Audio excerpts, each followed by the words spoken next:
Oke. Ini udah kelihatan belum? Apakah patah-patah? Udah. Kalau tulis di sini, takutnya patah-patah. Masih aman connect. Oke. Sip, kalau gitu mulai aja ya. Ini aku mau bahas soal Imprex dulu namanya IPE. Dulu namanya Kurtek. Tahun 2021. Tapi cuma bahas nomor 2 dan 3. Ada 3 nomor yang dibahas 2 dan 3. Sedangkan nomor 1 itu karena mirip banget sama yang tahun 2022 nomor 1. Jadi ntar daripada jelasin 2 kali, mending sekali aja sama si Adi nanti. Sekarang kita mulai dari nomor 2 dulu. Nah, menurut aku soal seperti nomor 2 ini, soal strain gauge itu salah satu topik yang lumayan challenging untuk didapat gitu konsepnya. Dan aku berusaha untuk coba dikonstruk konsepnya supaya sesederhana mungkin. Oke, kita coba lihat ya. Jadi kita punya arrangement batang seperti yang digambar itu, cantilever. Bentuknya silinder, terus kita bisa lihat juga gimana 2 buah strain gauge dipasang pada silindernya, satu di kiri, satu di kanan. Lalu silinder ini bakal dikasih sebuah torsi. Oke, dan kita juga udah dikasih tahu ya, itu tahanan masing-masing yang 4 biji resistor itu berapa, 120 ohm. Dan voltage supply-nya juga udah ada, E-nya udah ada, G-nya udah ada. Oke, mungkin ada beberapa variabel yang kita belum tahu gunanya untuk apa, tapi nggak apa-apa, itu masalah nanti aja. Oke, pertanyaan yang A aja langsung. Determine the position of RG1 dan RG2, RA dan RB pada Wheatstone Bridge ini ya, untuk menghasilkan voltage output yang maksimum. Oke, untuk memperjelas, RG1 dan 2 mengacu pada tahanan strain gauge, sedangkan RA dan RB itu tahanan yang biasa aja gitu, yang tidak akan dikenai beban. Oke, sip. Ini gambarnya kan sudah ada ya, dikasih yang kosong. Aku replicate aja, tapi mungkin kalian lihat agak beda, yaitu di yang bagian A dan B ini, daripada bikin menjalar keluar gitu, kalau aku lebih suka gambarnya di sini aja, oke, sebagai V out. Dan VS itu basically V in, dan VAB itu basically V out. Oke. Nah, kita lihat dulu permintaan soal. Dia ingin apa? Bahwa outputnya itu semaksimal mungkin. Oke. Pertama kita coba perhatikan dulu ketika silinder ini diberi torsi, apa pengaruhnya terhadap tahanan RG1 dan RG2.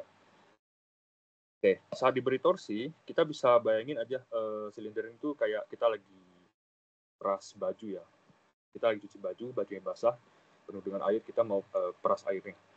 Oke, kita bisa bayangkan kalau tahanan ini, baik tahanan 1 ataupun tahanan 2, itu bakal tertarik, jadi mengalami tension. Akibat mengalami tension, maka RG1 dan RG2 itu keduanya akan bertambah besar. Oke. Nah, terus kita harus tahu juga ya, RA dan RB itu kan enggak terpasang ya pada silinder ini, ya berarti nilai mereka enggak akan berubah. Oke, terus gimana cara kita pasang RG1 dan RG2? Rule of thumb-nya itu adalah kita mengalihkan yang berseberangan. Oke, gimana maksudnya? Jadi kita nanti bakal bikin RG1-nya di sini, RG2-nya di sini, RA-nya di sini, RB di sini. Oke, RG1 sama RG2 kalau kebalik nggak apa-apa. Lalu RA dan RB kalau kebalik juga nggak apa-apa. Karena keduanya itu ntar behavior-nya sama. Oke, kenapa bisa digambar seperti ini? Karena ntar kalau kalian coba turunin rumus dari V out pada jembatan Wheatstone ini, kalian bakal dapat kalau V out itu sebanding dengan RG1 dikali RG2, jadi yang berseberangan ya, ini dengan ini berseberangan. Oke, dikurang sama seberangan yang satunya lagi, RA dikurang RB. Kalian lihat, RG1 dan RG2 ya, itu kan nilainya meningkat. Otomatis ya, nilai yang meningkat dikali dengan nilai yang sudah meningkat, dikurangin sama sesuatu, ya itu pasti sudah konfigurasi yang paling optimum gitu untuk dapetin nilai maksimal. Kalau misalkan seperti ini, jadi RA sama RG2-nya dibalik ya. Ini meningkat, dan kecepatan peningkatannya sama gitu. Otomatis nilainya sama.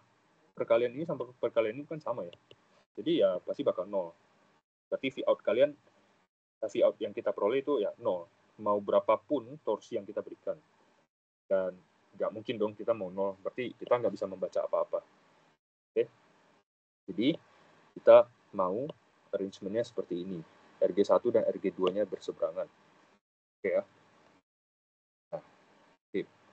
Nah, mungkin sebelum pindah ke soal B, aku mau jelasin sekilas aja gimana cara bisa turunin rumus jembatan Wheatstone ini, supaya just in case begini. Kan di soal seperti ini yang sekarang, orientasi dari rangkaiannya ya seperti yang kalian lihat. Tapi ya tidak menutup kemungkinan nanti pas ujian ya rangkaiannya dirotasi gitu, dibolak-balik supaya bikin bingung.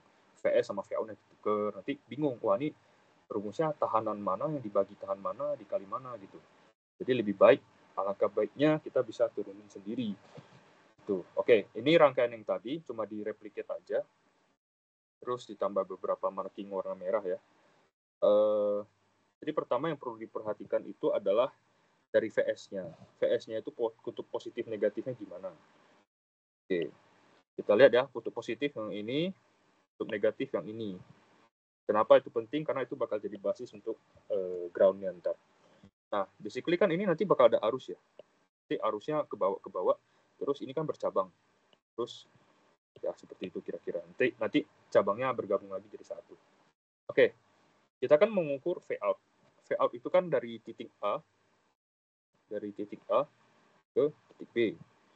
Kalau gitu tentu logis dong kalau kita coba nyari VA sama VB, terus kita kurangin untuk dapetin Vout, ya kan? Gimana cara melakukan itu?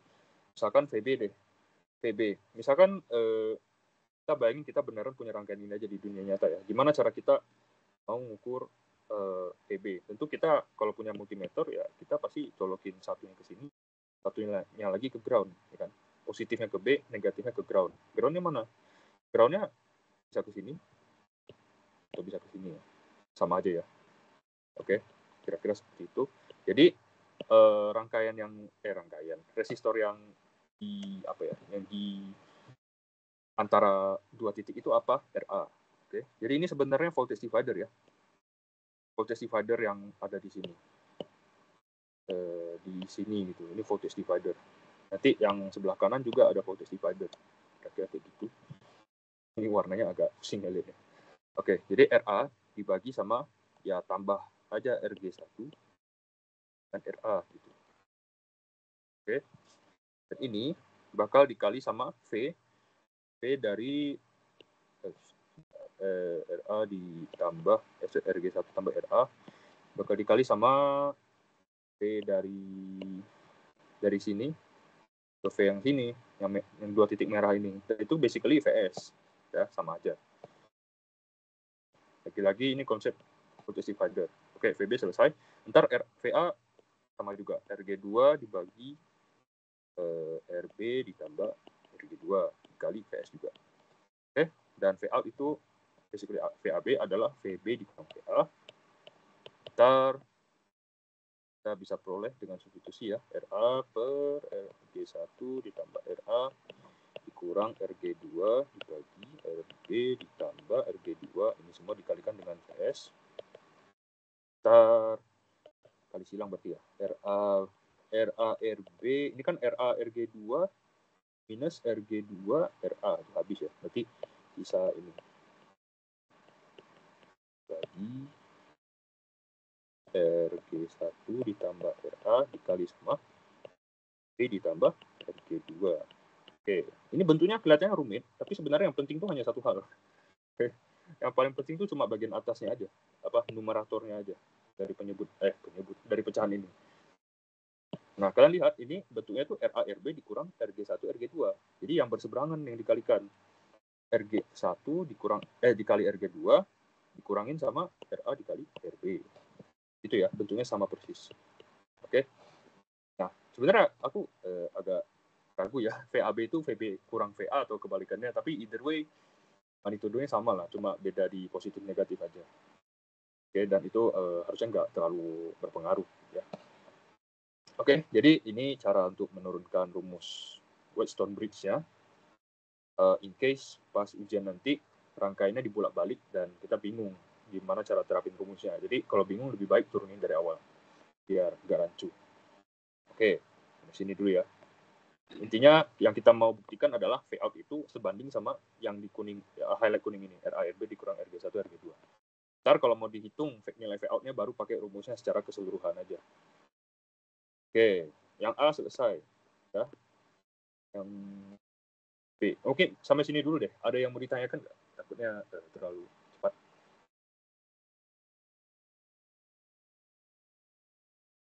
Aman? Oke, sepertinya aman. Yang B, suppose there is a temperature change on the beam. Jadi kalau misalkan ada perubahan temperatur akibat lingkungan dan itu ngaruh ke beamnya, apakah konfigurasi strain gauge yang kita punya sekarang itu bisa mengkompensasi perubahan temperatur tadi? Jika tidak, gimana cara range yang benar? Oke, kita lihat ya. Kalau misalkan temperaturnya naik, itu berakibat pada pemuaian. Kalau dia memuai, nanti resistensinya juga ikut naik ya. Jadi RG1 naik dan RG2 juga naik. Oke ya. Nah, dan oke. Itu perlu kita ketahui dulu, dan kita juga harus tahu syarat dari strain gauge yang kita pasang nanti, terutama strain gauge yang kedua, karena yang strain gauge kedua ini kan penempatannya pasti menyesuaikan ya dengan terhadap gauge yang pertama. Ini udah ke spoil. Oke. Kedua ini, pertama dia terkena efek dari temperatur. Tulis gini aja biar singkat. Kedua, dia tidak terkena efek dari bebanan. Beban yang di sini apa? Yaitu torsi. Habis itu baru kita tentukan letaknya ya. Sesuaikan dengan R1 terhadap RG1 deh. Oke. Nah, jadi konsepnya itu adalah gimana cara kita pasang RG2 ini supaya kalau dikasih kenaikan temperatur doang. Ini penting ya, temperatur doang ya. Itu kita peroleh V out-nya 0. Gimana caranya? Kita taruh strain gauge kedua ini dan kita naikin temperatur misalnya, V out-nya tetap 0 gitu. Artinya apa? Kita naikin temperatur itu tidak mempengaruhi pembacaan kita gitu, terkompensasi.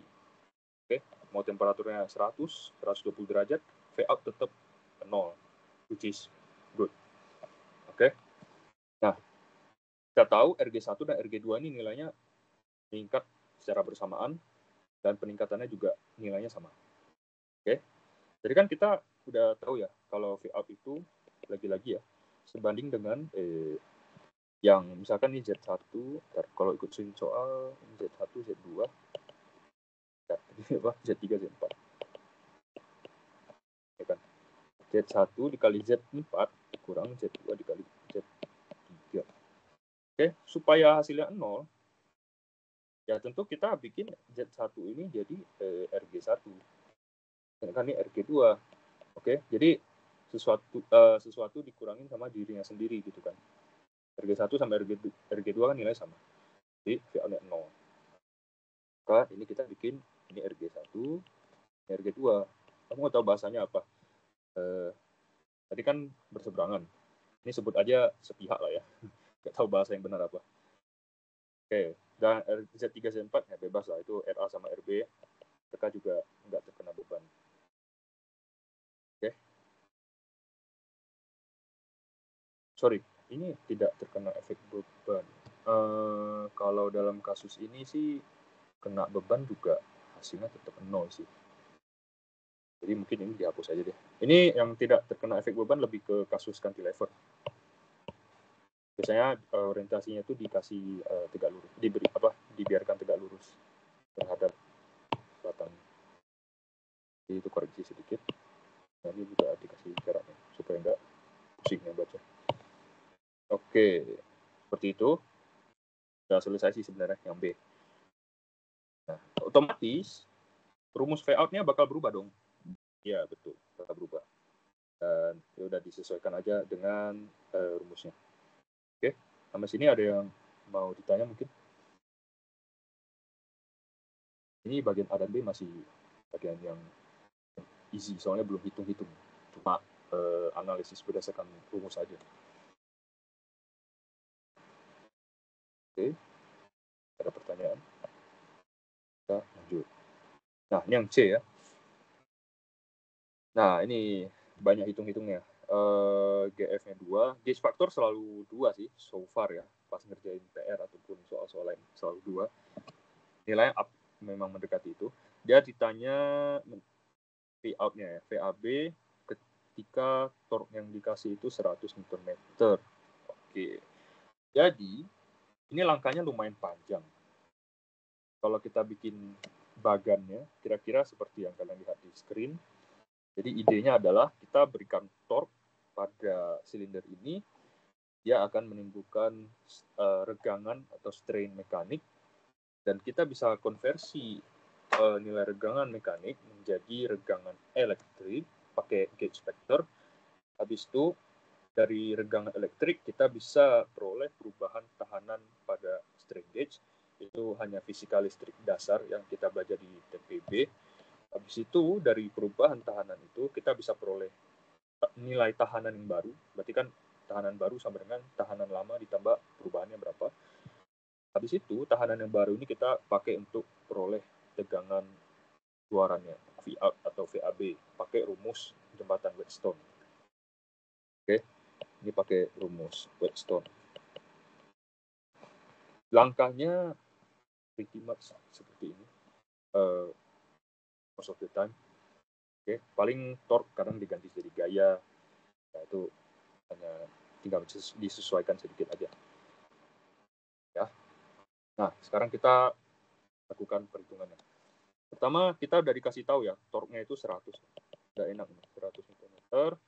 Terus itu ya udah kita tinggal cari strain mekaniknya, dan untungnya di sini udah dikasih rumus ya. Rumusnya yang ini. Nah, ini harus hati-hati. Yaitu simbolnya suka berubah-ubah. Kadang pakai epsilon, kadang pakai huruf E kecil. Tapi harusnya kita bisa tebak lah ya. Itu rumus dari regangan mekanik, bukan listrik. Kalau listrik kan ya pasti sama voltage dan lain-lain. Tapi kan ini rumusnya cuma memuat T, G modulus geser ya, dan dimensi. Jadi harusnya sih itu mekanik. Dan ini kan ditulis ulang aja ya.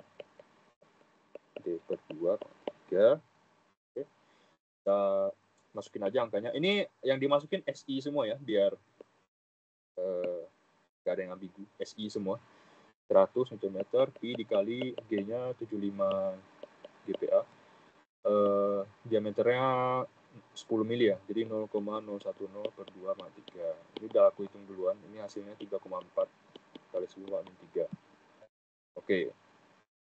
Habis dari sini, kita lihat bagannya lagi. Kita udah dapetin epsilon M, strain mekanik, kita peroleh strain elektrik sekarang. Elektrik itu tinggal dikalikan sama gauge vektornya aja. Dan nilai gauge vektor selalu 2, sejauh ini, selalu 2. 2 dikali 3,4 kali 3 jadinya 6,8 ya. Dan lagi bahwa regangan itu tidak ada satuan. Biasanya hanya disebut strain atau microstrain. Atau biasanya milimeter per milimeter. Ya, itu basically tidak ada satuan. Dari situ kita peroleh perubahan tahanan. Ya, lagi-lagi mengacu ke bagan. Nah, ini adalah tahanan awalnya dikali sama regangan elektrik. Oke, ini mirip ya sama regangan mekanik. Kalau regangan mekanik kan perubahan panjang dibagi panjang awal. Kalau regangan elektrik ya perubahan tahanan dibagi tahanan awal, sama aja, ekivalen. mirip-mirip perpan jadi. Oke, hapus ya.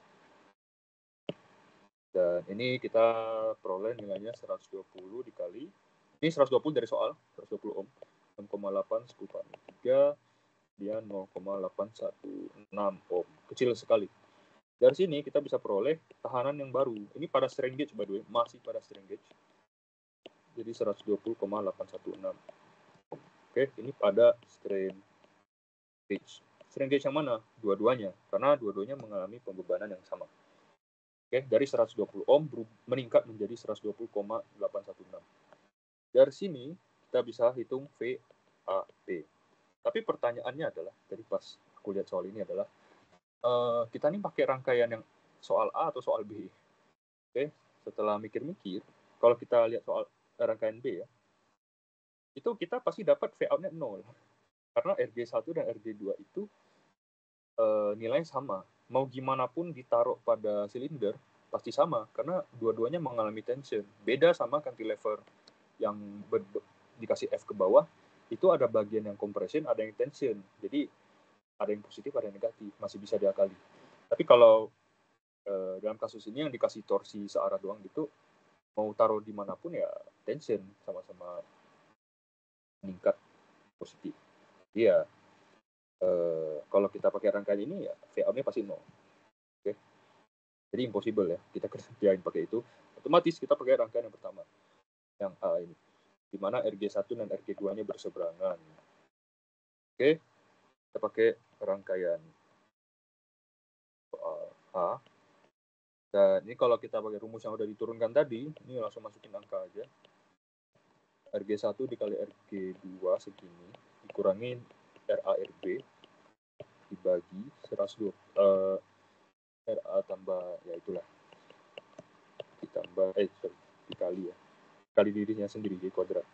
Ini dapat, dikali VS ya, jangan lupa, 2 volt, sama dengan 0,006777 volt. Oke, memang kecil sekali ya. Jadi pada rangkaian jembatan Wheatstone itu selalu seperti itu. Input sama outputnya itu beda jauh. Inputnya besar, outputnya kecil. Sampai satuannya milivolt. Biasanya inputnya nggak nyampe 10 volt sih. Outputnya milivolt. Makanya kita perlu amplifier nanti. Tapi itu soal nanti. Which is now, yang D. Tapi yang C ini udah selesai. Kita udah peroleh V out-nya sekian. Sekarang yang D. Kita hubungin sama ADC. ADC yang kita punya itu range-nya 0 sampai 5 volt. Bentar, ini nanti aja. Kita lihat ya. Mau terus gimana ya? Range input ADC itu 0 sampai 5 volt. Jangan dikurang. Nah, sedangkan output dari output strain gauge kita belum tahu. Masih belum tahu. 0 sampai sekian. 0 sampai nggak tahu berapa. Nah, kita lihat soal ini. Maximum allowed mechanical stress is 150 megapascal. Itu mengacu ke siapa sih? Ke strain gauge kita. Jadi ya strain gauge tentu ada batasannya. Nggak boleh kita kasih beban yang terlalu besar. Nanti bisa bisa gagal. Nah, tapi ada juga batasan lain. Assume that the range of measured torque is dari 0 sampai 100 Nm. Jadi kita harus cek di antara dua batasan ini, yaitu pertama stres pada strain gauge-nya dibatasi, yang kedua measure torque-nya juga dibatasi. Itu siapa yang nyampe duluan, siapa yang sampai threshold-nya duluan. Oke, dan ini enaknya sih kita ceknya dari yang kedua aja, measure torque. Kenapa? Karena kita udah hitung di soal sebelumnya tadi. Jadi tadi kita udah hitung saat T-nya 100 Nm, yaitu kondisi maksimal. Nah, kita peroleh dari perhitungan yang udah dikerjakan, ini dapatnya 3,4 dikali 10⁻3. Ini adalah strain mekanik pada strain gauge kita.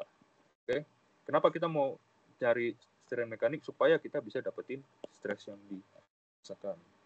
Oke, tinggal dikalikan sama modulus Young. Ini 200 gigapascal, jadi 200/43 megapascal. Ini supaya compare-nya enak aja. Disamain satuannya, dapatnya ini 680. Nah, nggak mungkin kan, soalnya ini batasnya tadi 150 megapascal kalau dari soal. Tapi kalau kita paksa torque-nya 100, stresnya sampai 680, udah jauh di atas. Jadi, ini akan bikin strain gauge-nya gagal atau rusak lah. Ya. Maka kita jangan pakai batasan itu. Kita pakai kondisi di mana stresnya 150 megapascal aja. Nah, oke, kita udah tahu nih kita mau pakai batasan yang mana. Tapi lagi-lagi ya, kita berurusan sama ADC, di mana kita mau menyesuaikan range input sama dengan range output. Berarti kita harus tahu kan, output dari strain gauge kita ini berapa volt. Ini korelasinya sama berapa volt, 150 megapascal itu. Jadi kita basically kembali lagi ke bagan yang tadi. Ya, kita kan sudah punya regangan mekaniknya kita kan sudah punya stresnya berapa ya. Otomatis kita bisa dong cari regangan mekaniknya. Dari sini kita step by step bla bla bla bla bla kita dapetin VAB. Kira-kira begitu ya idenya. Jadi kita hitung ulang. Nah, ini seperti ini aja. 150 megapascal dibagi 200 gigapascal, kita dapat ini adalah 7,5 dikali 4. Terus untuk yang elektrik lagi-lagi tinggal dikali 2 ya. GF dikali regangan mekanik 7,5 dikali 2 15. Oke, seperti ini. Terus perubahan regangannya berapa? Ini lagi-lagi sambil kerjain sambil lihat bagannya. Oke, 120 dikali 15 ini bakal dapat hasilnya 0,225. Otomatis R-nya 120 ditambah itu 120,022 225 ohm. Maka kita bisa hitung VAB, Vout sama dengan VAB sama dengan rumus yang sudah diturunkan tadi. Oke, lagi-lagi ini berseberangan ya. 120 dibagi 120 tambah 120,225 kuadrat dapatnya 0,001873. Oke, kalau kita bandingin sama hasil yang kita peroleh sebelumnya di sini, beda ya. Yang kita peroleh sekarang lebih besar. Oke.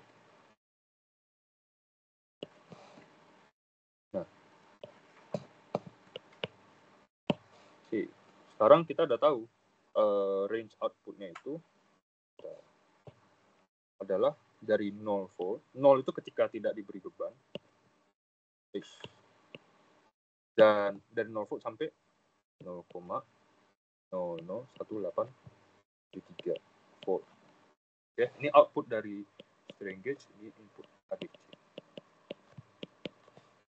Nah, kita tahu supaya pembacaannya bisa bagus, range input harus sama dengan range output.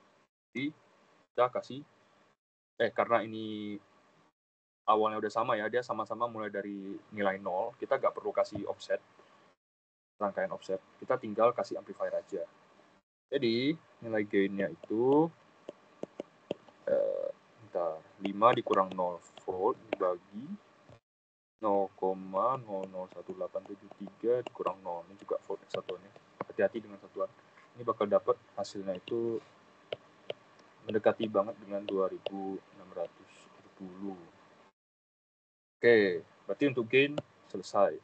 Ya, nanya sampai mana? Ya, tadi nanya gain sama bit. Berapa nilai bitnya agar bacaan terkecil atau resolusi dari torque itu 0,2. Oke. Dia ingin resolusi torsi pada ADC itu 0,2 meter. Oke. Berarti kan kita harus cari apa? Ini kan bakal sama dengan torsi yang maksimum dikurangin torsi yang minimum dibagi sama 2 pangkat jumlah bitnya berapa dikurang 1. Kita udah tahu apa aja. Kita udah tahu T min-nya pasti 0. Torque minimum pasti 0. Jadi tinggal cari torque maksimum berapa. Caranya gimana? Pembatasnya apa tadi? Yaitu pada nilai stres maksimum yang 150 megapascal tadi. Jadi kita bisa cari T max-nya itu. Kan tadi kalau kita lihat rumus pada soal, itu kira-kira bakal seperti ini. Ini dari soal ya, pure. Dan nilai regangan mekanik udah kita hitung ya, 7,5. 7,5 kali 4 dikali Pi dikali G-nya tadi 75 giga pascal, 0,01 bagi 2. Kita bakal dapat nilainya ya kalau dibulatin 22,09 meter. Oke, berarti ini kita tinggal masukin aja. Ini masukin ke sini. Kita bakal dapat ini 0,2 Nm sama dengan 22,09 kurang 0 Nm satunya bagi 2 pangkat bitnya berapa dikurang 1. Ini hanya matematika biasa aja. Kita lanjut. Berarti 2 pangkat bitnya dikurang 1 sama dengan 22,09 dibagi sama 0,2 yaitu 110,45. Berarti ini 111,45. Dan nilai yang paling mendekati untuk itu adalah kalau kita menggunakan 7 bit. Tapi aku nggak tahu sih ada atau nggak di pasaran. Biasanya adanya 2 bit, 4 bit, 8 bit, 16 bit yang gitu-gitu. Atau ada yang 12 bit juga. Tapi kalau secara teoretik nilainya 7. Semoga hitungannya benar sih tapi. Jadi kira-kira konsepnya kayak gitu. Oke, mungkin sampai sini ada yang mau bertanya.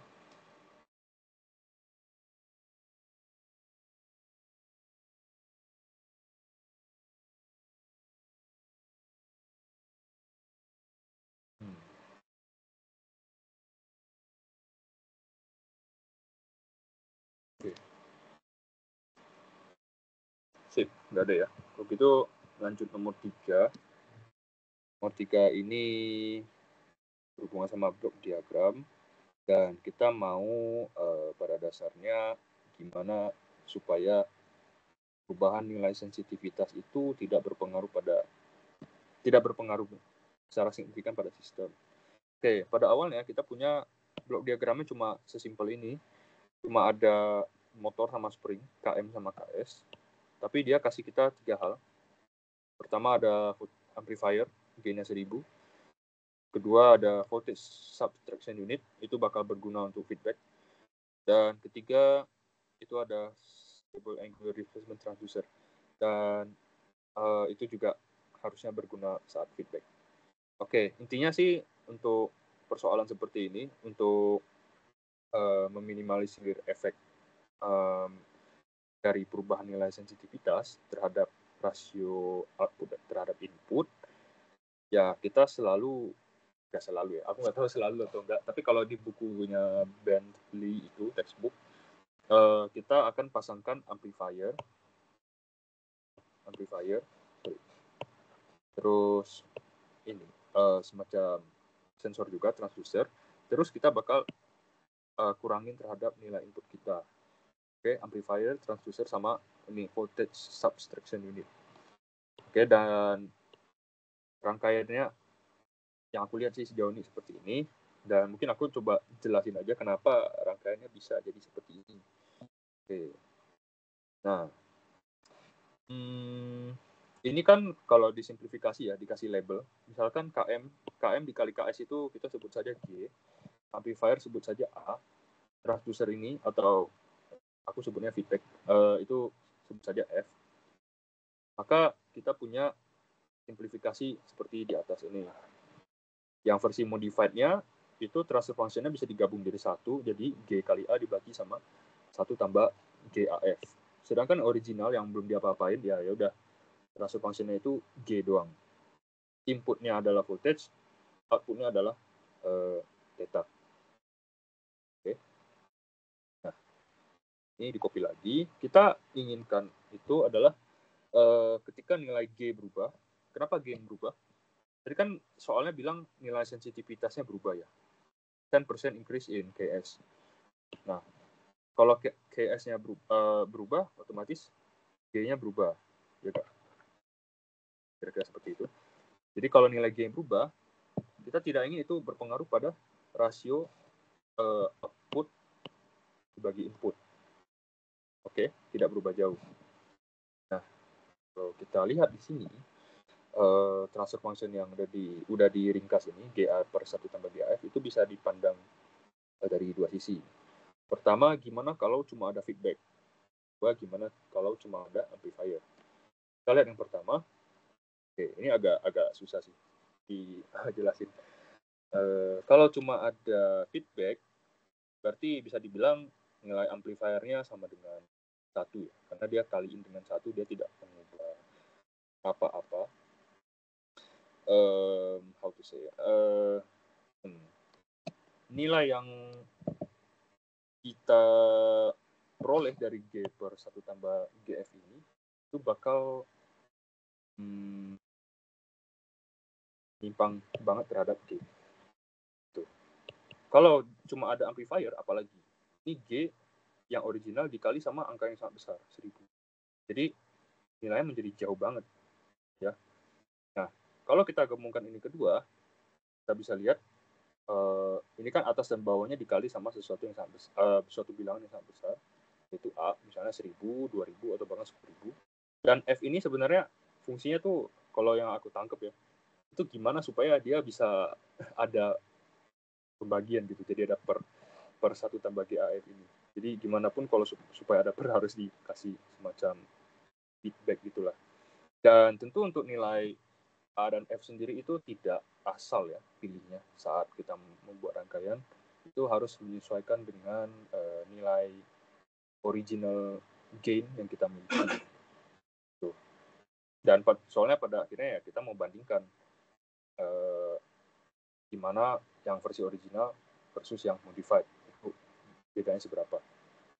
Oke, jadi tetap kita butuh yang original sebagai acuan untuk memilih nilai A dan F. Tapi pada soal biasanya nilai A dan F udah dikasih, dan kita tinggal hitung aja sebenarnya.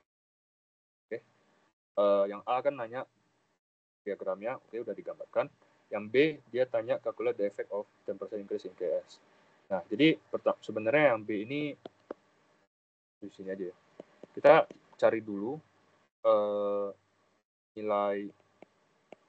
Tadi itu tanya efek harusnya sih acuannya itu output sih. Nilai theta pada rangkaian,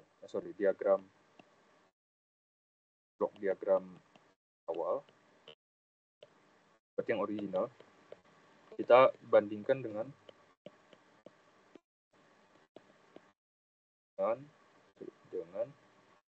nilai theta pada blok diagram yang akhir atau yang modified. Terus ya udah, kita tinggal cari selisihnya dalam bentuk persen. Selisih dalam bentuk persen. Sorry. Ini bukan awal dan original. Harusnya pada salah. Harusnya saat KS, dan ini dibandingkan sama saat KS dikali 110% berarti.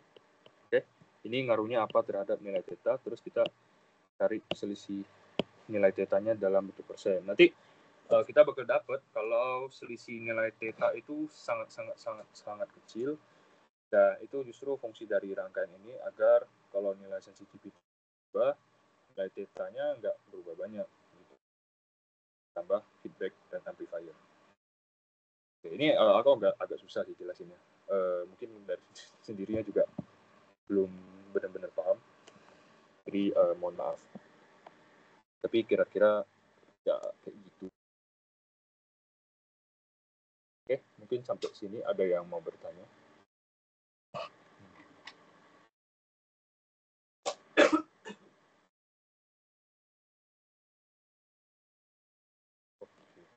Oh iya, dari tadi aku mikirin satu hal. Jadi aku bilang VA ini lebih besar daripada VA ini, padahal jelas-jelas lebih kecil. Padahal pasti lebih kecil karena stres yang dialami sama Sri Geisha kan lebih kecil ya. 150 dibandingin sama 680 dan masuk akal begitu. VA-nya otomatis lebih kecil juga. Jadi tadi ada salah. Oke. Kalau gak ada yang tanya mungkin bisa lanjut aja ke Adi. Oke, benar tidak ada ya. Sip. Oke, gimana? Oh iya. Oke. Halo. Oke, silakan. Halo. Tes. Udah masuk belum ya suaranya? Oke. Jadi tadi Niko udah bahas UTS 1 buat yang 2021 dan kebetulan ada 3 soal. Terus di sini rencananya mau bahas UTS 1 2022. Dan dari filenya sih ada 5 soal yang ternyata cukup jauh berbeda dibanding 2021 selain nomor 1 ya. Kalau nomor 1 ini masih sangat mirip. Jadi ya most likely mungkin keluar lagi juga di nanti UTS 1. Jadi mungkin perhatiannya di nomor 1 ini harus agak difokuskan. Nah, di soal nomor 1 ini dikasih ilustrasi dari block diagram. Yang awalnya tuh di sini ada nerima input. Nah, jadi input yang sebenarnya diinginkan itu cuma input yang I ini. Nggak kelihatan ya. Nah, input yang I ini sedangkan ternyata secara praktis itu ada input-input lain, ada modifying input sama interfering input ini yang muncul. Nah, sebenarnya gunanya dikasih blok diagram ini tuh buat apa? Biar kalau misalkan kita nggak ingat sama formula dasarnya, itu kita tetap bisa derive lagi dari awal, kayak gitu. Kalau mungkin yang udah familiar sama formulanya bisa istirahat aja dulu setelah Niko. Tapi mungkin kalau yang kalau yang masih belum terlalu familiar sama formula dasarnya, kita coba turunkan dulu dari block diagram yang emang dikasih dari sini. Pertama, sebelum ke sana tuh kita perlu tahu satu hal dulu, bahwa di sini tuh yang jadi concern kita itu cuma sampai bagian output yang ini. Output yang O, bukan yang O aksen. Yang O aksen ini sebenarnya ya cuma pelengkap aja lah gitu, biar memang jadi satu sistem yang lengkap. Karena kalau cuma sampai O ini aja belum benar-benar lengkap. Gitu. Jadi buat sekarang kita coba ignore dulu aja blok yang ada GS-nya ini. Terus kita mulai berangkat dari I ini. Jadi ini kan yang kita pengen. Dari I ini masuk ke sini. Nah, dari sini tuh dia masuknya ke dua blok. Masuk ke blok yang ada tanda cross ini. Itu artinya dia pengali mungkin harusnya. Nah, juga masuk ke blok yang ada K ini. Jadi dari sini I-nya itu dikali sama dua hal. Dikali sama K yang ini. Jadi ada K dikali I. Terus dikali sama sesuatu yang ada di blok ini. Itu. Dan sesuatu yang ada di blok X itu apa? Nah, dia itu berangkat dari bagian modifying input yang ini. Dari modifying input ini dia masuk ke blok yang KM. Akhirnya dia keluarnya di sini tuh jadi KM dikali IM. Jadi kalau misalkan ada masuk ke blok tuh dia simply dikali aja. Gitu. Nah, dia masuk ke blok ini. Jadi sebenarnya yang di dalam box ini tuh harusnya jadinya KM dikali IM gitu.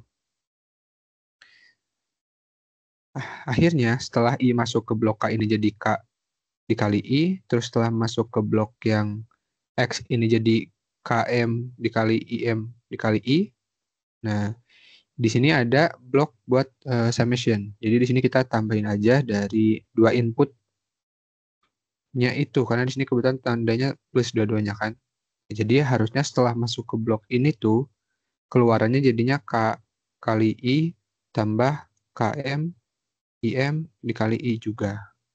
Atau biasanya disingkat, jadi karena ini semuanya dua sukunya ada I-nya, kita bisa simplifikasi jadi I dikali K ditambah KM kali IM. Nah, gini. Ini mungkin buat yang belum terlalu familiar. Akhirnya kita sampai di blok yang summation lagi, yang ini.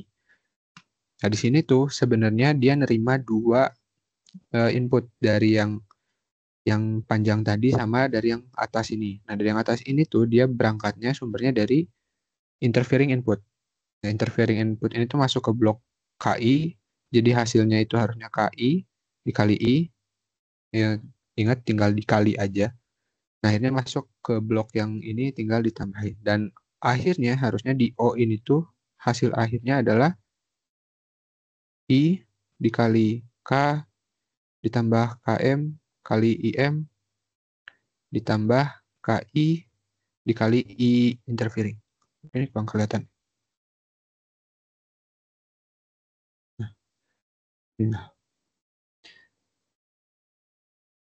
Nah, jadi kayak gini. Akhirnya. Ya, semoga cukup jelas dan bisa dimengerti. Tapi sebenarnya normalnya general formnya itu di sini tuh output sama dengan input dikali K tambah KM kali IM ditambah KI dikali I interfering ditambah suatu offset lagi. Cuma kebetulan harusnya kalau lihat block diagram ini dia offsetnya si alfanya ini gak ada. Ya, itulah.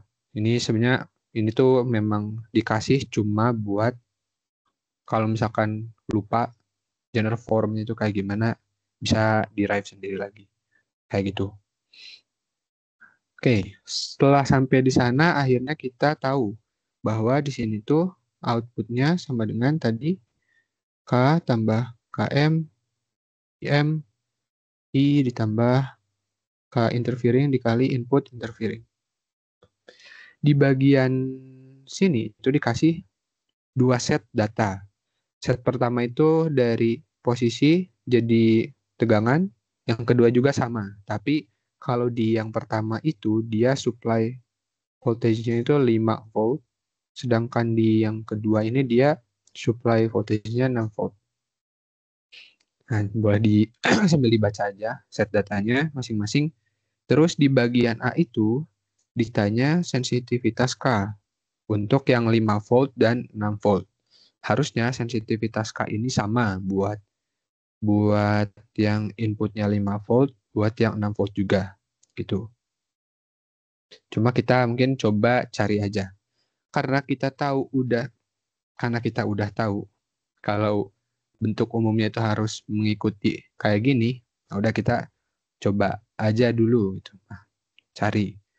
Cara carinya itu gimana? Harusnya di sini karena ada banyak data, kalian sebenarnya bisa boleh ambil salah satu aja, cuma jangan yang ini ya, jangan yang ini aja. Di sini harusnya inputnya itu si posisinya ini, itu harusnya si I. Sedangkan si voltage-nya ini nanti mungkin aja dia itu bisa interfering, bisa aja dia itu modifying, tapi nanti kita coba lihat lah. Pokoknya si voltage itu bakal jadi salah satu di antara itu. Oke, buat yang bagian A, kita coba bandingin aja buat dua set data ini. Kita misal ambil buat yang posisinya 5 cm. Nah,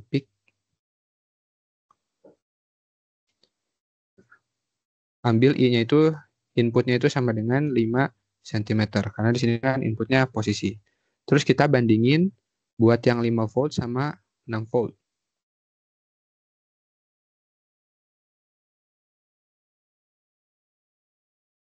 Buat yang 5 volt, itu harusnya O. Nah, O-nya itu kan bisa dilihat langsung di sini ya di tabelnya. O-nya itu 33.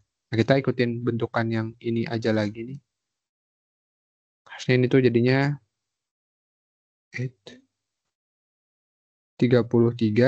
sama dengan, nah karena KM, IM kita belum tahu, yang kita tahu kan cuma O sama I, jadi tulis aja nggak apa-apa, langsung K ditambah KM, IM dikali I-nya itu 5, karena tadi kita ambilnya di sini pilihnya yang 5, ditambah KI kali I.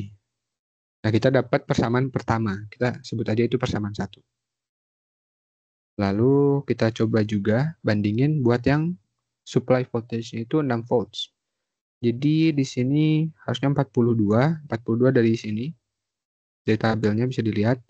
Terus ini harusnya tetap sama dengan kayak K tambah KM. Kalau ini bukan dapetin ini ya. Oh iya benar. Ya, ini harusnya bukan bandingin ini deh. Wait, ngebug dikit, sorry ya. Nah, harusnya ini tuh bandingin buat yang sama aja. Nah, ini buat I-nya sama dengan 5 dan I-nya sama dengan 10. Nah, harusnya ini sih. Ya, oh, mohon maaf, mohon maaf. Nah, buat yang 10, ini 64. 64 sama dengan K tambah KM, IM kali 10 tambah KI kali I1. Ini kita sebut persamaan kedua kita. Ini jangan sebut 2 ya. Lupain dulu tentang ini. Nah, akhirnya kita punya 2 persamaan dan kita kan mau nyari K-nya. Buat nyari K itu sebenarnya kita bisa dengan mengurangi dulu. Yang 2 kurangi 1 boleh, atau 1 kurangi 2 juga boleh, tapi nanti boleh lah. Misal kita 2 dikurangi 1 dulu. Ini kalau 2 dikurangi 1 harusnya dapat di sini tuh 64 kurangi 33, 31 kan sama dengan ini K tambah KMIM kali 5. Nah, ini kayak gini. Tapi tetap kita nggak bisa langsung dapat nilai dari K-nya di sini. Untuk itu kita, oh ya benar-benar. Kita mungkin bisa pakai data yang ininya si yang tadi 6 volt ini. Nah, baru sekarang kita bisa pakai yang ini. Di sini itu kita perlu bisa identifikasi dulu si 6 volt, si voltase supply ini tuh dia modifying atau interfering. Caranya itu dengan apa? Nah, caranya paling gampang sih sebenarnya lihat pas bagian inputnya 0 aja. Nah, pas lihat inputnya bagian yang inputnya 0, kalau semisal di sini tuh ada perbedaan offset. Nah, kalau di sini kan offsetnya 0, terus offsetnya 0 juga ya. Antara yang voltasenya 5 sama voltasenya 6. Tuh. Kalau offsetnya sama, berarti si voltase ini dia modifying. Itu. Jadi kalau offsetnya sama, pas di posisinya 0 bisa dilihat dia itu modifying. Kalau misalkan beda, kayak semisal ternyata si voltage di sini itu ininya 0. Oh, iya. Sekarang war metro ya? Iya. Ini mau post dulu atau gimana nih? Wih. Udah mulai sih. Mungkin istirahat dulu 1 menit buat yang mau war. Silakan.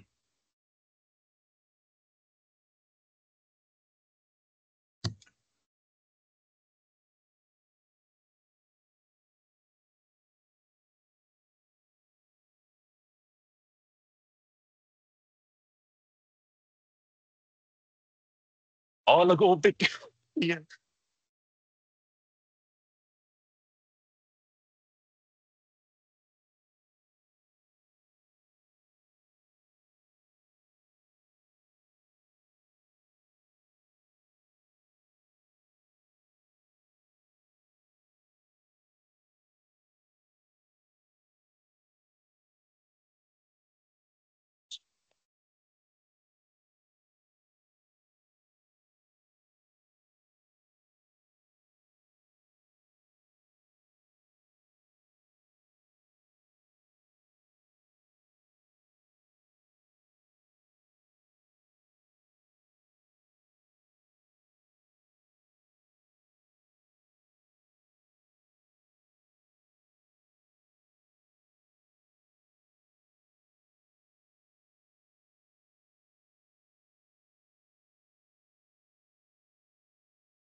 Oke, kita coba mulai lagi aja lah ya.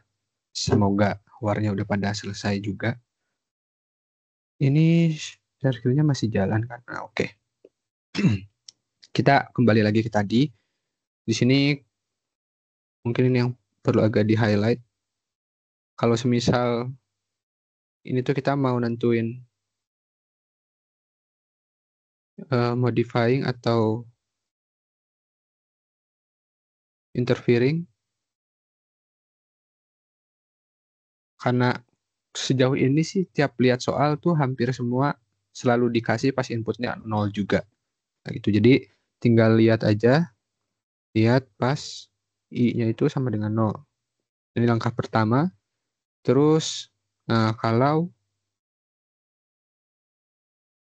output pas 0 dari yang 1 sama dengan output pas 0 dari yang 2, nah maka dia modifying.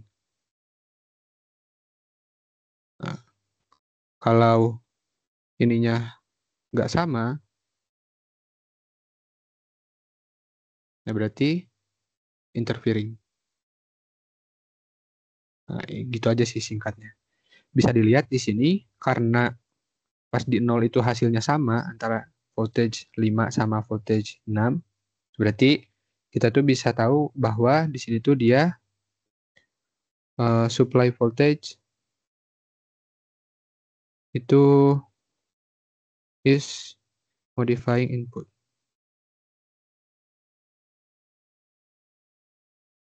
Nah, kayak gitu.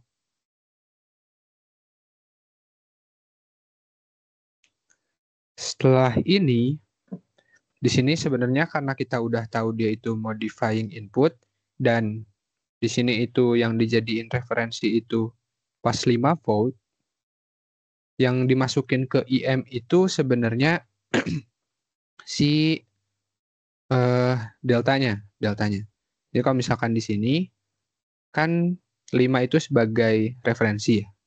5 itu referensi, berarti harusnya IM-nya itu kita bisa langsung masukin sebenarnya. IM-nya itu berapa? IM-nya itu harusnya 5 dikurangi 5 atau alias 0. Di sini juga 0.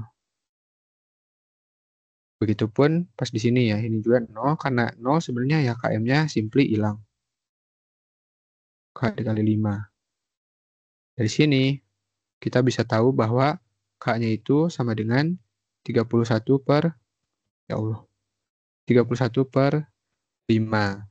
Bagusnya satuannya juga jangan ketinggalan. Itu, satuannya jangan ketinggalan. Karena di sini inputnya itu dia sentimeter dan outputnya itu millivolt, berarti ini harusnya millivolt per sentimeter. Ya Allah, millivolt per sentimeter. Ini buat yang bagian A. Mau dijadiin bentuk desimal bukan rasional juga nggak apa-apa. Tapi ya, intinya jawabannya kayak gitu. Oke, sekarang kita masuk buat jawab bagian B-nya. Di bagian B ini disuruh buat nyari KM sama KI-nya. Koefisien sensitivitas buat yang modifying sama sensitivitas buat yang interfering. Itu. Di sini kita karena mau nyari KM, kita bisa bandingin dua data. Nah, kalau di sini kalau tadi kan kita bandingin data buat satu set yang sama ya. Kalau di sini kita bandingin data buat dua set yang beda. Jadi kita bandinginnya dari yang 5 volt sama yang 6 volt. Di sini berarti ini hapus. Ini kita ambil I-nya itu sama dengan 5. Misal kita harus compare buat yang IM-nya itu sama dengan 5 volt dan buat yang IM-nya itu sama dengan 6 volt. Buat yang 6 volt itu kan ini. Ini kita sebut aja persamaan 3. Terus karena di sini itu kita udah dapat nih persamaan 1 buat yang 5 volt. Sebenarnya kita bisa langsung aja, dan di sini IM-nya bisa dimasukin. Sebenarnya IM-nya itu Tadi buat ini berarti 1 ya. 1. Nah, kita tinggal 3 dikurangi 1 aja. Nah, satunya yang dari atas ini nih, bisa boleh dilihat. Jadi harusnya hasilnya ini 42 dikurangi 3. 3 itu 9 sama dengan berarti ini KI-nya kan jadi hilang. KI dikurangi KI ya. KI dikurangi KI kali I. Nah, jadi KI-nya hilang, sisa bagian yang ini dikurangi yang ini. Karena ini tuh dua-duanya ngandung 5, jadi ini 5 dikali. Nah, ini di sini ada K, di sini juga ada K, jadi K dikurangi K itu jadi hilang K-nya. Sedangkan di sini ada KM, di sini nggak ada KM-nya kan, karena KM dikali 0. Ya, harusnya ini sisa KM. Maka kita bisa conclude bahwa KM-nya itu akan sama dengan 9/5. Nah, di sini perlu dilihat juga satuannya. Satuannya itu apa? Buat nentuinnya itu karena di sini kan KM dikali IM dikali I itu harus satuannya itu nanti bla bla bla milivolt kan. Nah, kita tahu kalau si I ini dia sentimeter. Sedangkan si IM ini kita tahu dia volt kan. Karena tadi yang jadi modifying input itu si voltase supply-nya. Berarti harusnya si KM-nya ini akan sama dengan bla bla bla milivolt dibagi volt dibagi sentimeter juga. Itu. Atau ya satuannya agak aneh sih, bener. Cuma ya bagaimana lagi. Mili itu kan 10 pangkat negatif 3 ya. Jadi ini sekitar ya 10 pangkat min 3 dibagi sentimeter gitu. Aneh juga, tapi ya boleh lah. Kalau mau gini juga boleh, tapi kalau misalkan mau diubah dari sentimeter jadi satuan lain juga nggak apa-apa, harusnya nggak akan disalahin sih. Jadi ini dikali 10 pangkat min 3 per sentimeter. Nah, agak aneh tapi begitu. Ini baru KM. Sekarang kita harus cari KI-nya berapa. Itu. Di sini juga harus, di sini bahkan disebut juga sih inappropriate units gitu. Makanya si satuannya juga penting banget.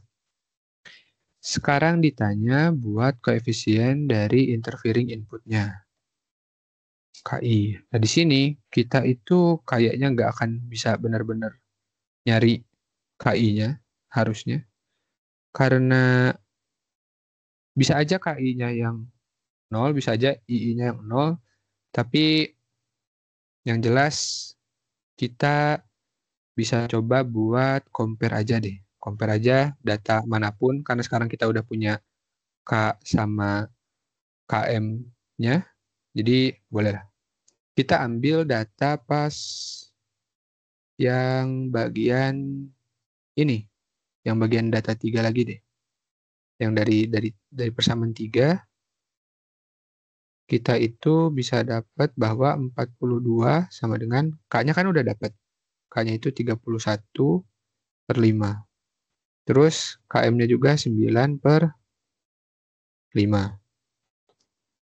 Ini ya. Dikali modifying inputnya kan 1 ya, buat yang sama 3 itu 1. Nah, ini dikali 5. Ditambah KI dikali I. Nah, ini kalau misalkan kita kaliin, ini kan harusnya 31 tambah.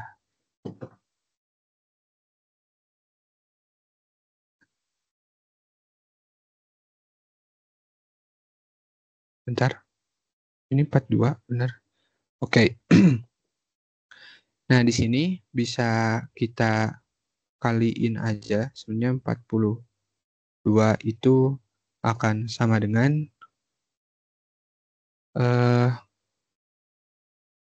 di sini 31 bagi 5 ditambah 9 bagi 5 itu harusnya 40/5. 40/5 dikali 5 tambah KI dikali II. Sini jadinya bisa dapat bahwa ini 40, jadi 2 sama dengan KI dikali II. Kalau dari persamaan yang ketiga ya. Nah, cuma karena di sini tuh kita baru dapat KI kali II, nah jadi kita harusnya perlu satu persamaan lain. Mungkin. Tapi sih harusnya di sini dikasih tahu ya, interfering-nya itu berapa. Kalau misalkan mau dapat KI, tapi nggak dikasih tahu sih. Di sini nggak dikasih tahu sih sebenarnya.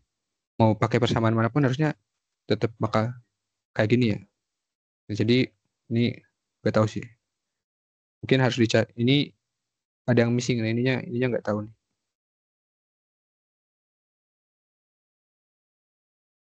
Jadi intinya harusnya ada sih II-nya itu harusnya ada kalau mau dapat KI-nya. Atau mungkin ada salah perhitungan. Semoga aja enggak. Tapi kurang lebih kayak itulah. Buat bagian A sama B-nya. Sampai sini dulu ada yang mau ditanyain? Mungkin sebelum ke bagian C-nya.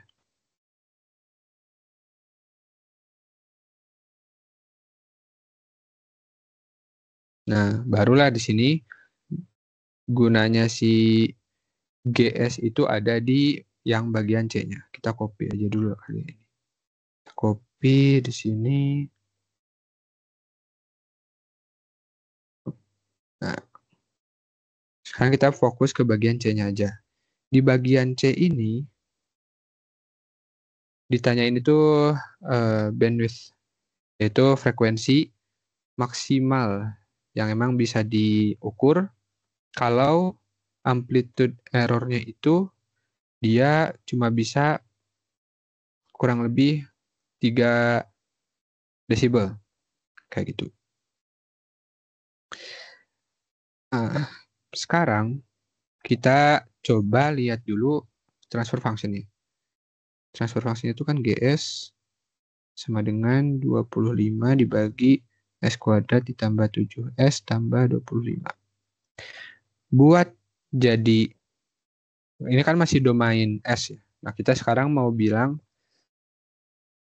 ngobrolin si sistemnya itu dalam dunia si frekuensi. Nah, makanya kita harus ubah ini jadi yang dalam variabel omega J biasanya. Sini kita ganti aja semua S-nya jadi omega J.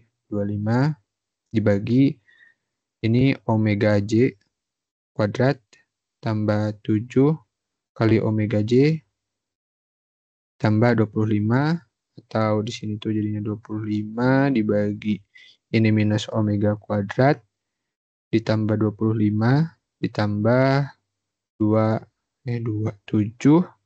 omega J. Ini. Terus kenapa ini ordernya agak diubah dikit karena ya enaknya sih dikumpulin yang emang dia real aja, terus ini yang ada J-nya aja, yang ada J-nya aja. Biasanya sih kayak gitu.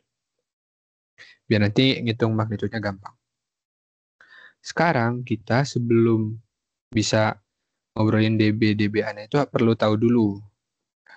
Buat dari si yang ini tuh disebutnya FRF, frekuensi response function. Kalau misalkan yang ini itu dia transfer function. Kita harus bisa ubah dulu dari FRF ini jadi dB. Kalau mau jadi dB-dB-an itu, kita harus pakai apa ya simbolnya biasanya. Intinya buat kalau mau jadi desibel itu kita harus kali ya ini minus 20 dikali log dari besarnya si FRF-nya ini. Itu. Jadi tentu di sini kita butuh ini dulu.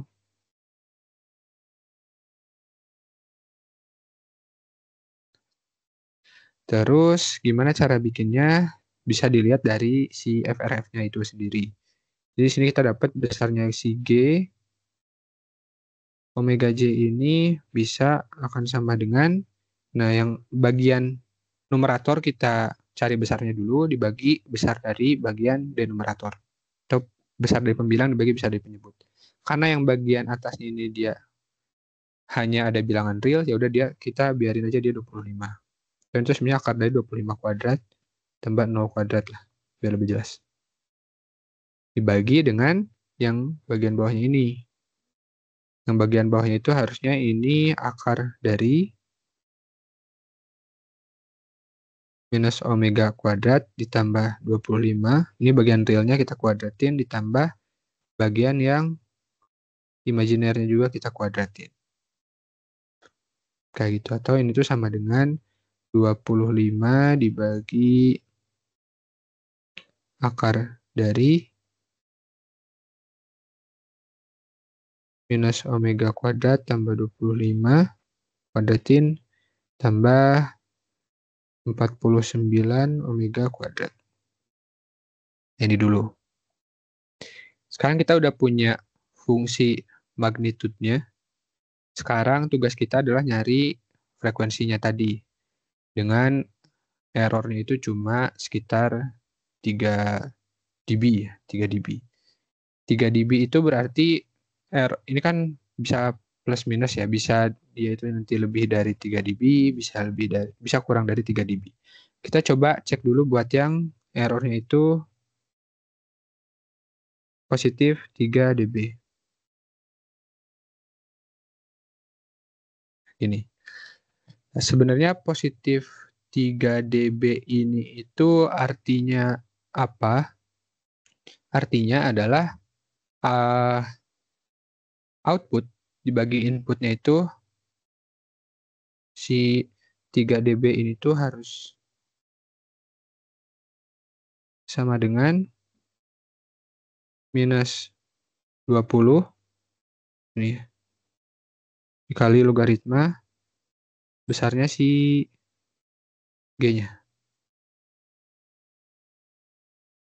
Nah ini. G itu kan output dibagi input ya. Jadi output dibagi input kita logaritmain kali minus 20 itu harus ya sekitar di plus minus 3 ini. Gitu. Kita coba dulu buat yang positif deh. Maksudnya mungkin nggak akan terlalu ini. Jadi kita bisa simplifikasi. Bagi kedua ruas sama minus 20, jadinya di sini logaritma dari G omeganya itu sama dengan min 3 per 20. Berarti di sini besar dari G omega karena ini logaritma basis 10. Jadi 10 pangkat minus 3 per 20. Karena nanti boleh pakai kalkulator, jadi ini harusnya nggak akan terlalu sulit. Cuma bagian sulitnya itu adalah di sini. Ini kan cukup ribet ya fungsinya. Nah itu kita harus ganti. Sekarang jadinya 25 dibagi akar dari minus omega kuadrat tambah 25 dikuadratin tambah 49 omega kuadrat.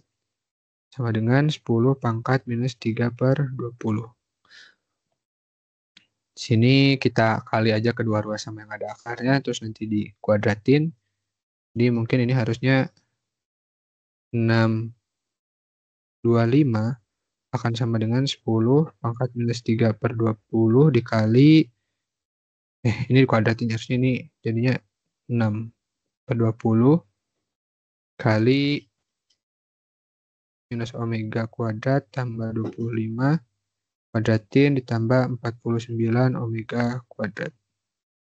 Ini dan ini sebenarnya tinggal nyari omega aja. Maksudnya mungkin udah pada bisa juga. Jadi untuk step berikutnya mending di skip aja dulu biar waktunya lebih efisien juga. Nah, ceritanya kita udah dapet lah, omeganya itu sama dengan sesuatu. Yang jadi jawaban itu sebenarnya bukan omeganya, karena di sini yang diminta kan frekuensi ya. Kalau frekuensi itu Berarti F sama dengan omega dibagi 2V. Itu aja. Nanti kalau misalkan omeganya udah dapat, angkanya berapa, tinggal bagi 2V. Udah selesai. Kayak gitu kurang lebih. Ada yang mau tanya dulu? Oke, mungkin nggak ada. Karena udah malam juga, kita langsung masuk ke bagian nomor 2-nya.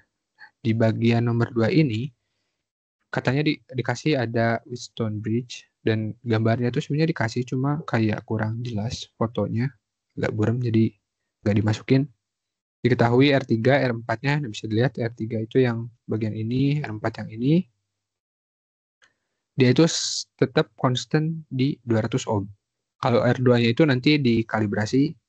Kalau R1-nya ini, dia fungsi dari X. Nah ini, Boleh sih kalau mau. 40X tambah 100. Sekarang, di bagian A-nya itu, kalau X-nya 0, berapa nilai R2? Biar si jembatan Wheatstone-nya ini seimbang, balance. Nah, ini tuh perlu diketahui, kondisi balance-nya itu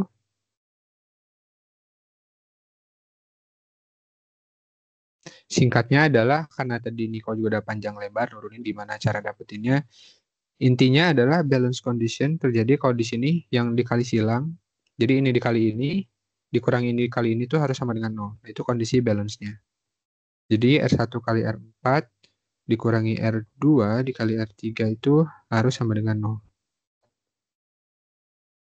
Sekarang, di sini R1-nya kan tadi ada 40X tambah 100. Tapi karena X-nya 0, jadi ini 40 dikali 0 ditambah 100, kita kali sama 200. Dikurangi R2 dikali 200 juga. Sama dengan 0, bagi kedua sama 200, jadi ininya kita bisa hilangin. Jadi akhirnya kita dapat bahwa R2 itu sama dengan 100 ohm. Ini buat bagian A-nya. Cukup singkat, padat, dan harusnya jelas juga. Terus kita masuk ke bagian B.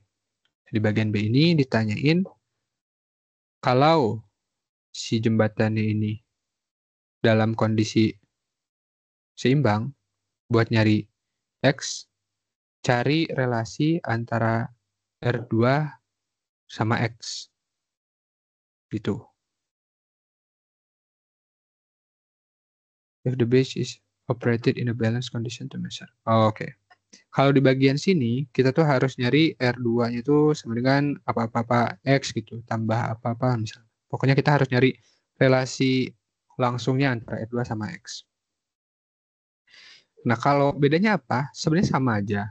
Kita tuh tetap di sini R1 kali R4 dikurangi R2 kali R3 harus sama dengan 0. Karena ini tadi balance condition.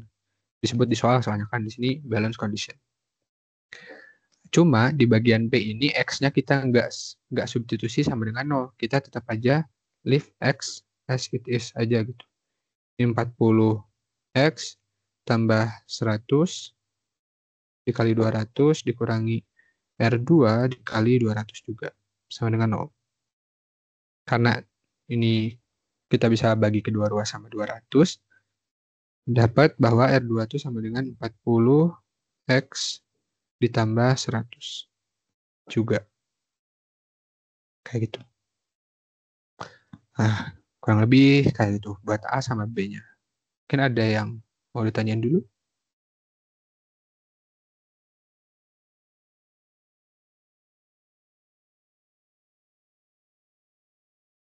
Oke, mungkin enggak ya. Nah, sekarang kita coba cari yang bagian C-nya. Buat yang bagian C ini, tadi kan sebelumnya Niko udah jelasin ya kayak penurunannya tuh kayak gimana. Tapi jadi kita skip aja bagian sananya dan langsung pakai bahwa E outputnya itu harusnya sama dengan E input dikali R1 dikali R4 dikurangi R2 dikali R3 Ini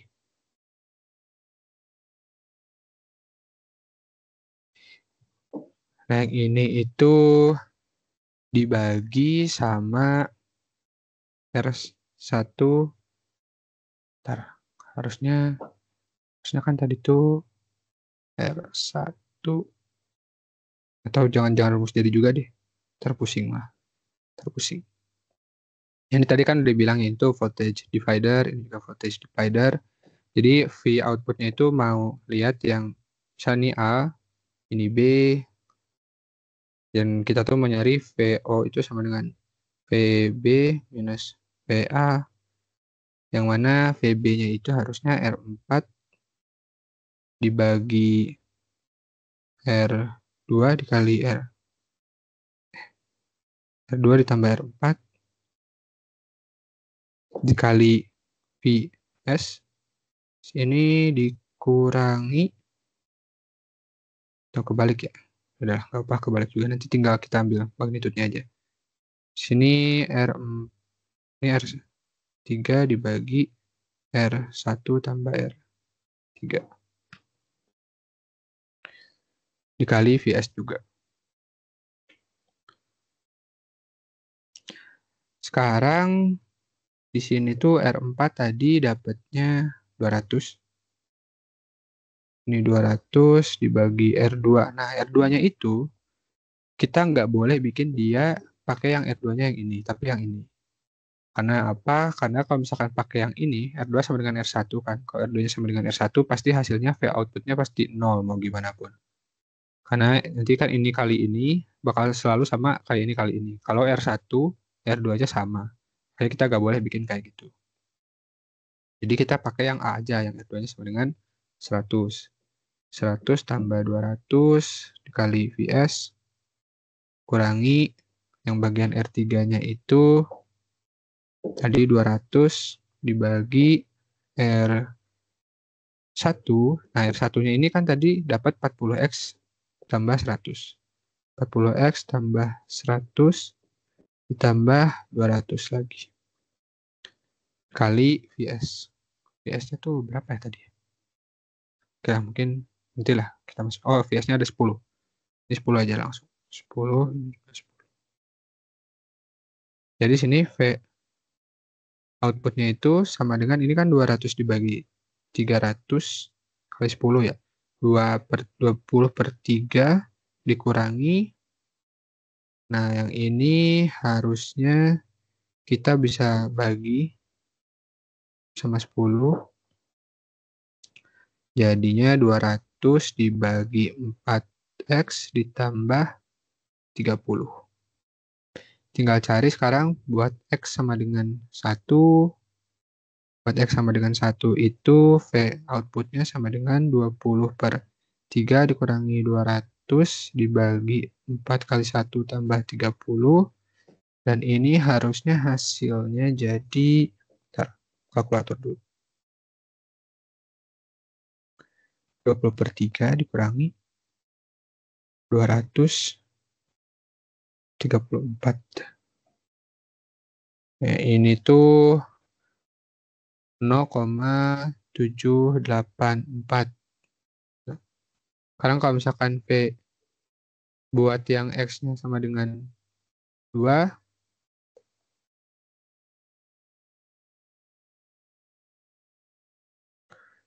sini 200 dibagi 4 kali 2 tambah 30. Jadinya 20 dibagi 38. Ini sekitar 1,4035 volt. Nah, gitulah kurang lebih. Dan udah harusnya selesai buat nomor 2. Kita ini mungkin jadi bukan ini harusnya nggak akan terlalu sulit ya. Kita skip aja dulu. Kita coba langsung ke bagian yang 4 ini. Dan kayaknya karena ini udah terlalu larut juga, bakal agak sedikit speedrun aja. Mungkin nanti dikasih tahu aja alurnya gimana. Coba nanti penyelesaiannya sama masing-masing aja gitu. Dikasih rangkaian. Rangkaiannya itu ada mirip kayak dua loop gitu. Terus dikasih nilai tiap resistornya berapa. Nah, di sini yang ditanyain itu sebenarnya error karena adanya measuring instrumennya. Itu. Di sini sebenarnya pengennya itu sirkuitnya itu kayak gini. Nah, ini kayak yang gambar di desain sirkuitnya itu kayak gini. Idealnya.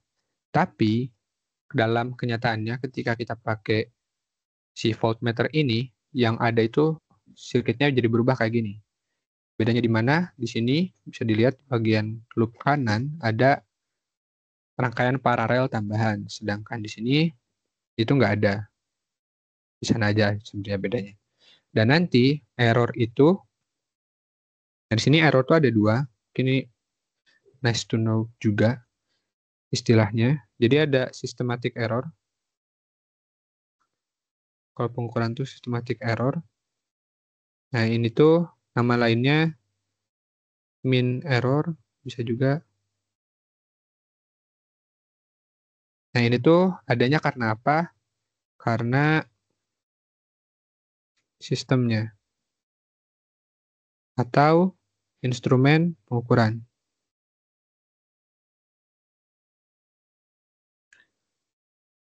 Yang kedua, itu error tuh ada yang namanya error deviasi atau random error. Random error, dan ini tuh dia standar deviasi error. Nah, ini tuh yang didapat dari perhitungan yang sigma itu sigma E sama dengan sigma output. Terus yang kayak sigma output tuh sigma output kuadrat sama dengan do output per do A 0 dikali sigma 0 kuadrat dan seterusnya. Nah, yang ini tuh namanya random error.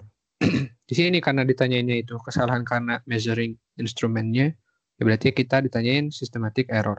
Jadi ini kenapa perlu tahu istilahnya, karena kadang soal itu nggak selalu pakai bahasa yang sama. Gitu. Terus buat analisisnya gimana? Nah, intinya kita itu tinggal bandingin. Ini itu ideal output, ini yang ideal, ini yang realnya. Harusnya errornya sistematis itu akan sama dengan error sistematik itu sama dengan error yang terukur, error nilai terukur dikurangi output dari yang ideal. Ini. Nah, jadi kita perlu ukur aja sebenarnya. Terus yang diukur itu apa? Yang diukur tuh, nah ini. Misal ini titik A, terus ini titik B. Nah, ini jadinya ini titik A, ini titik B. A sama A. Yang diukur itu adalah sebenarnya VAB. Nah, ini VAB yang diukur. Sini juga VAB. Cuma mungkin kita kasih V aksen AB aja. Atau di sini tuh akan sama dengan V aksen AB ditambah VB. Ditambah, dikurangi VAB. Sekarang buat nyari VAB-nya sama V aksen AB-nya itu mungkin gimana kalau di rangkaian ini. Kalau di sini itu, ini kan nanti bakal ada I ya. Ini mungkin kita sebut aja I2, terus ini I1, terus ini I3. Begitupun di sini ini I1, ini I2, ini 3. Di sini kita tuh yang pasti adalah V aksen AB akan sama dengan I2 aksen dikali, nah ini, resistansi paralel yang ini. Nah, misalnya ini kita sebutnya RP aksen. RP aksen. Kalau di sini, PAB akan sama dengan I2 dikali 1000 aja langsung yang ini, R5. Nah, karena gambarnya ini R5.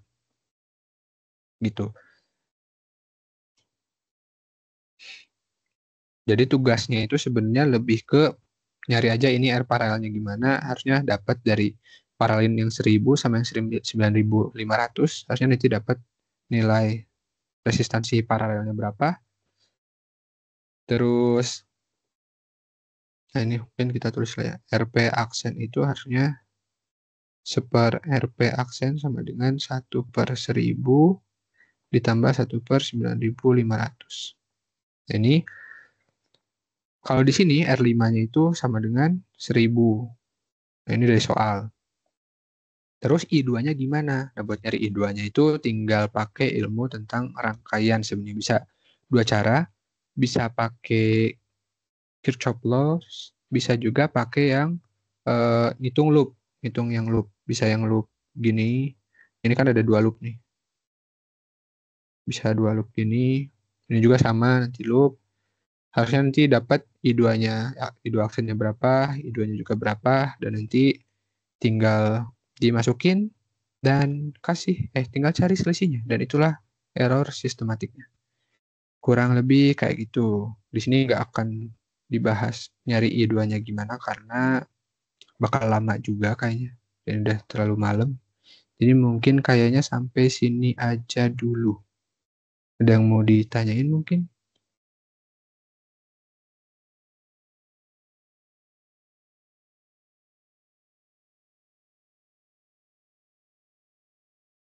Sampai 21.40 ditunggu, dan kayaknya ini jadi soal terakhir juga sih. Kalau misalkan ada yang mau ditanyain, nggak di sini juga bisa ke Theo aja mungkin tanyain nanti.